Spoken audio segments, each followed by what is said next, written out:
আমাদের অনেকেরই একটা প্রশ্ন। আমার ভিডিওতে আগে অনেক ভিউ আসতো, এখন হঠাৎ করে ভিউ কেন কমে গেল? আজকে চলো খুব সহজভাবে এটার আসল কারণগুলো বুঝে নেই। কারণ কনসিস্টেন্সি। তুমি যতদিন নিয়মিত ভিডিও আপলোড করো তখন ফেসবুক অ্যালগরিদম তোমাকে পুশ করে, তোমার ভিডিওগুলো ফেসবুক মানুষকে সাজেস্ট করে।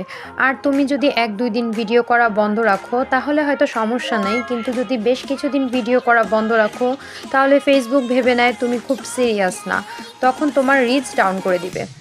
তো এই তো দেখো, আমি একটু চিকেন ফ্রাই ভাজি করছিলাম আমার ছেলের জন্য।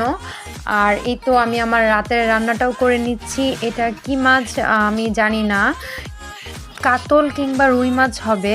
তো সেটা দিয়ে আমি একটু ঢেঁড়স আর আলু দিয়ে রান্না করছি। আর ঝোলটাও হয়তো বা একটু বেশি হয়ে গিয়েছে।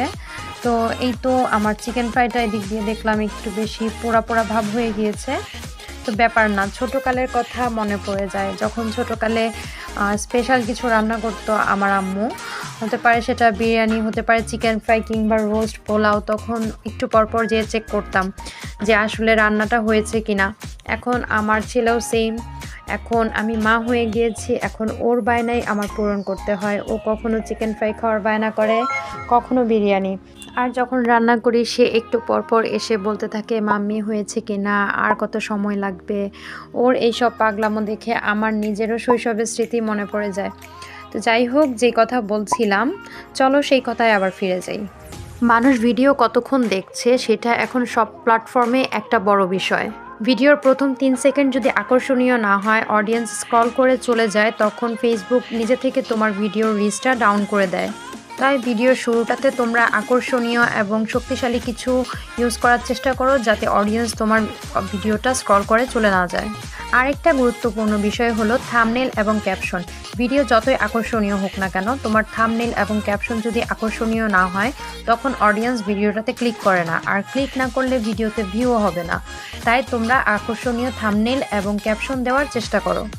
আবার কখনো দেখবে তোমার অডিয়েন্সের আগ্রহই বদলে যায়। তারা তোমার ভিডিও এতদিন হয়তো বা দেখতো, কিন্তু এখন অন্য ভিডিওতে তারা শিফট করে। তাই সব সময় একই রকম ভিডিও তৈরি না করে চেষ্টা করো ভিন্নধর্মী কিছু ভিডিও তৈরি করতে। অডিয়েন্সের টেস্ট বুঝতে চেষ্টা করো। কী ধরনের ভিডিও দেখতে আগ্রহী, কোনটাতে বেশি আগ্রহ প্রকাশ করে, সেই বিষয়ে তুমি নজর রাখো। বাকি কথা অন্য একটা ভিডিওতে শেয়ার করব। তো দেখতে পাচ্ছ চিকেন ফ্রাইটা নিয়ে চলে এসেছি। আমি এই চিকেন ফ্রাইটা আসলে তৈরি করেছি আমার গতকালের বিরিয়ানিতে, গোস্তটা শেষ হয়ে গিয়েছে। তো আমি ভাবলাম কেন না এটাকে চিকেন ফ্রাই করে আমার বেবিকে খাইয়ে দেই, তাহলে ওরও ভালো লাগবে আর বিরিয়ানিটাও নষ্ট হবে না। তো দেখো, আমার ছেলেকে খাইয়ে দিচ্ছি আর ও তৃপ্তি নিয়ে খাচ্ছে, এটাতেই আমার শান্তি।